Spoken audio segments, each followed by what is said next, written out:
Sticky Keys is a very powerful accessibility tool, but if you find yourself that you don't need it and those pop-ups occur when you're trying to come up with the right words, pressing Shift 5 times or more, and then you get that pop-up, well, you can disable this activation by following the link that's on that pop-up, and this will open up your computer settings.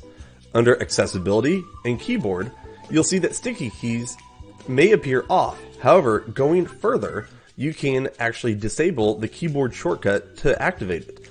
Turning this off will now allow you to press the Shift key 5 times or more without having that pop up.